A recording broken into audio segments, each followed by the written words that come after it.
And then by Thursday, all of our focus is going to be shifting back to severe weather, but into the Midwest and the Mississippi.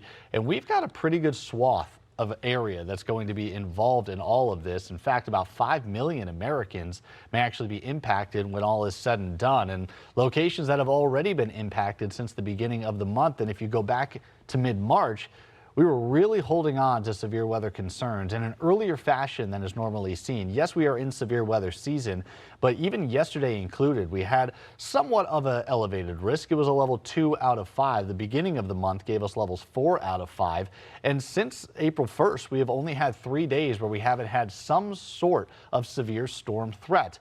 I do think that we've got more on the map as we move into the coming afternoon. So today, maybe not as much of a consideration. By the time we go into tomorrow and Thursday, we start to expand the real estate a little bit more as we get some of the energy to pile up in the middle of the country. So from Omaha right down into the panhandle of Oklahoma, we've got a chance of some large hail and severe wind gusts possible tomorrow. The threat is relatively low. Now we're only looking at a 1. It is still a non-zero threat, but thankfully the consideration is going to be outside of the tornadic activity. It doesn't seem like it really has all of that storm potential to give us some of those spin-ups. Completely different story once we make our way into Thursday as well as Friday.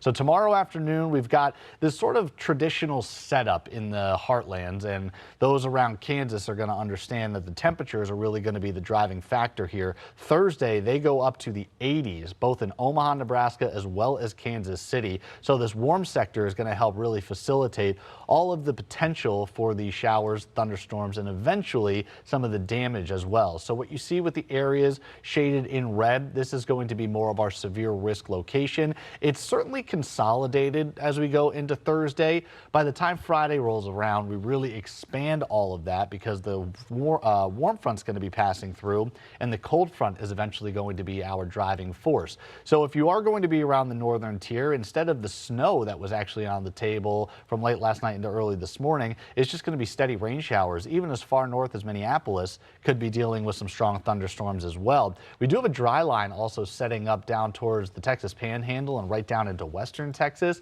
Once that starts to migrate a little west, a little east, there is the chance that that boundary becomes a little bit of a spark. So even some discrete cells can't be ruled out as far south as Texas. Main consideration for Thursday, though, for most in Iowa, out towards Nebraska, I think it's out of the way of the sandhills in Nebraska. It's probably on the eastern side, which is actually some lower elevations, but nonetheless, we do have a favorable environment to allow all of this to kick off. So a strong low-level jet is going to be increasing the chances of some strong thunderstorms, and then a few more rounds of low pressure is going to be moving through the plains, and as it does so, that's where all of the available storm energy is really going to be generated. You combine that with the higher dew points that will be rising out of a very warm Gulf. The North Gulf states are going to be downright swampy, so abundant moisture is going to give all of the fuel to the fire, and then we're going to spark things off.